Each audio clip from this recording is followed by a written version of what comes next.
বন্যায় ভেসে গিয়েছিল নদী পারাপারের একমাত্র কাঠের সেতু। চরম সমস্যায় পড়ে এলাকাবাসী থেকে স্কুল পড়ুয়ারা।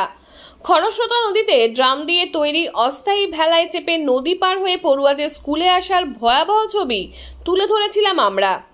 ঝুঁকি এড়াতে নদীর অপর পারের পড়ুয়াদের জন্য সেখানেই প্রাথমিক বিদ্যালয়ে অস্থায়ী পরীক্ষা কেন্দ্র করে পরীক্ষার ব্যবস্থা করতে হয়েছিল স্কুল কর্তৃপক্ষকে। নদীর জল কমতেই চন্দ্রকোনা 2 পঞ্চায়েত সমিতির পক্ষ থেকে লক্ষাধিক টাকা ব্যয়ে তৈরি হচ্ছে চন্দ্রকোনার বাগপোতায় শিলাবতী নদীর ওপর কাঠের সেতু। কাজ চলছে জোর কদমে, খুশি এলাকাবাসী থেকে স্কুল পড়ুয়ারা। পুজোর আগে কাজ সম্পন্ন করে চালু হয়ে যাক নতুন সেতু চাইছেন সকলে। ব্লক প্রশাসনের তৎপরতায় প্রশংসায় স্কুল কর্তৃপক্ষ। কি বলছি, বাগপোতা ব্রিজটা বিগত বন্যাতে ভেঙে গেছিল। বাগপোতা হাই স্কুলের স্টুডেন্ট এবং আশপাশের গ্রামের মানুষদের চলাচলের খুব অসুবিধা হচ্ছিল। আমরা খুব তাড়াতাড়ি কাজটা ওদের কথা দিয়ে এসেছিলাম যে খুব তাড়াতাড়ি আমরা কাজটা শুরু করে দেবো। টেন্ডার করেছি, টেন্ডার করে কাজ শুরু হয়ে গেছে। আশা করা যায় 15 থেকে 20 দিনের মধ্যে আমরা ব্রিজটা কমপ্লিট করে দিতে পারবো, যাতে করে বাগপোতা হাই স্কুলের স্টুডেন্ট এবং আশেপাশের মানুষদের চলাচলের সুবিধা হয়। এটা কি নতুন করে হচ্ছে? হ্যাঁ, ব্রিজটা একদম নতুন করে আমরা তৈরি করছি চন্দ্রকোনা 2 পঞ্চায়েত সমিতি থেকে। জুন হবে সম্ভবত, 20 জুনের বন্যাতে ওটা ভেঙে গেছিলো।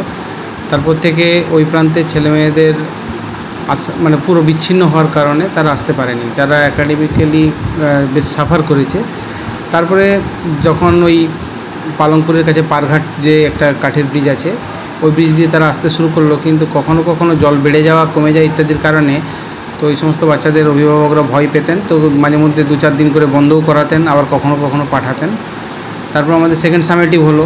সেকেন্ড সামেটিভের সময় জল বাড়া ছিল, আপনারা দেখেছেন, বা ওই ভেলা টেলার ব্যবস্থা হয়েছিল। তখন আমরা অলরেডি সিদ্ধান্ত নিলাম ব্যাপারটা বুঝে, তাই মানে বিপজ্জনক পরিস্থিতিটাকে মাথায় রেখে আমরা তড়িঘড়ি আমাদের একটা এক্সাম সেন্টার অ্যাডিশনাল ভেন্যু হিসাবে শ্রীরামপুর কালিকা বিদ্যালয়ে আমরা ওটা করতে পেরেছিলাম। আর তারপরে জলটা যেহেতু আবার কমছে বাড়ছে, এমতো অবস্থায় বিডিও সাহেব আমাদেরকে কথা দিয়েছিলেন যে তিনি ব্রিজটা যত তাড়াতাড়ি পারবেন রিপেয়ার করে দেবেন, যাতে স্কুলের বাচ্চাদের কোনো অসুবিধে না হয়। কাজ শুরু হয়েছে? হ্যাঁ, কাজ শুরু হয়েছিল অনেক দিন আগেই। মাঝে জলটা বেড়ে যাওয়ার জন্য 1 সপ্তাহ মতো, স্যার তাই তো, 1 সপ্তাহ মতো কাজটা বন্ধ ছিল। আবার এটা শুরু হয়েছে। আমরা খুব অত্যন্ত খুশি যে এখন পিলারগুলো দাঁড়িয়ে গেছে। আর জল বাড়লেও আমার মনে হয় না যে কাজের খুব একটা ব্যাঘাত ঘটবে। আশা করছি যে খুব তাড়াতাড়ি হয়ে যাবে। এর জন্য যেভাবে সবাই পারিপার্শ্বিকভাবে, বিশেষ করে চন্দ্রকোনা 2 ব্লক অ্যাডমিনিস্ট্রেশন যেভাবে পাশে দাঁড়িয়েছেন, আমরা খুবই খুশি। আপনাদের স্কুলের ক্ষেত্রে অনেকটাই তাহলে অবশ্যই আমাদের বাচ্চাদের যাতায়াতটা রেগুলারাইজ হবে। সবথেকে বড় কথা, যদিও হয়তো একাডেমিক্যালি কিছুটা লস হয়েছে, তো ওদেরকে আমরা পেলে আমরা পুষিয়ে নেবো, সেটা আমাদের বিশ্বাস রয়েছে। আর ওরা মাঝে মধ্যে এসে স্যারেদের সঙ্গে আলোচনাও করেছে ওদের ল্যাবস ক্লাসগুলোর ব্যাপারে, সেটা হয়ে যাবে। আর সবথেকে বড় কথা যে মানে আবার অ্যানুয়াল পরীক্ষার সময় যাতে আমাদেরকে আবার অ্যাডিশনাল ভেন্যু না করতে হয়, এই চিন্তা থেকে আমি মুক্ত হচ্ছি। এটা আমার একটা ভালো লাগছে। আর ওরা স্কুলে আসতে পারবে, যে কটা দিন অন্তত সামনে রয়েছে ক্লাসগুলো করতে পারবে। চালু হোক, একদম একদম একদম একদম। আমার নাম সুকান্ত পাল। হয়েছিল একবার ছেলে মেয়ে বেচতে পারছে না, কি না করার সেই সাঁতারে কাঁদাচ্ছে কুটে, কি যন্ত্রণা শেষে নাই।